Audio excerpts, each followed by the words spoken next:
Dalam Islam, ada 4 hadis tentang Palestina di akhir zaman yang disampaikan oleh Rasulullah Shallallahu Alaihi Wasallam.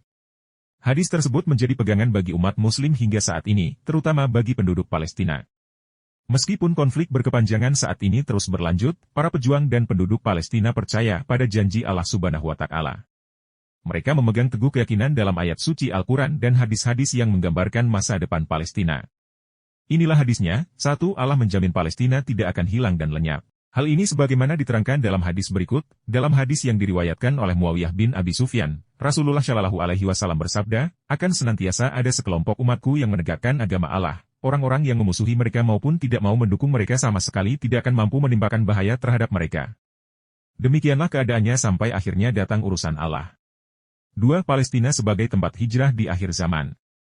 Dari Abdullah bin Amr bin Ash, Rasulullah Shallallahu Alaihi Wasallam bersabda, akan terjadi hijrah sesudah hijrah. Maka sebaik-baik penduduk bumi adalah orang-orang yang mendiami tempat hijrah Ibrahim, lalu yang tersisa di muka bumi hanyalah orang-orang yang jahat.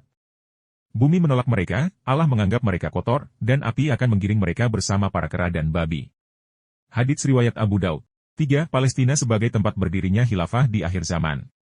Dari Abdullah bin Hawalah al-Azdi, Rasulullah Shallallahu Alaihi Wasallam bersabda, wahai Ibnu Hawalah, jika engkau melihat kekhalifahan telah turun di bumi Al-Maqdis atau Baitul Maqdis, Palestina, maka itu pertanda telah dekatnya berbagai goncangan, kegundah-gulanaan, dan peristiwa-peristiwa besar. Hadis ini menyebutkan bahwa kekhalifahan Islam, seperti pada masa Bani Umayyah, akan kembali berdiri di Palestina.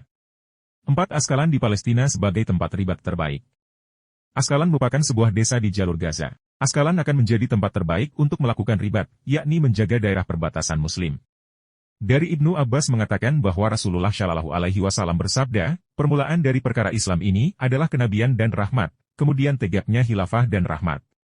Kemudian berdiri kerajaan dan rahmat. Kemudian berlaku pemerintahan kerajaan kecil-kecil dan rahmat. Lalu orang-orang memperebutkan kekuasaan, seperti kuda-kuda yang berebut makanan. Maka, pada saat seperti itu hendaklah kalian berjihad. Sesungguhnya jihad yang paling utama adalah ribat, dan sebaik-baik ribat kalian adalah di askalan. Hadits riwayat At-Tabrani.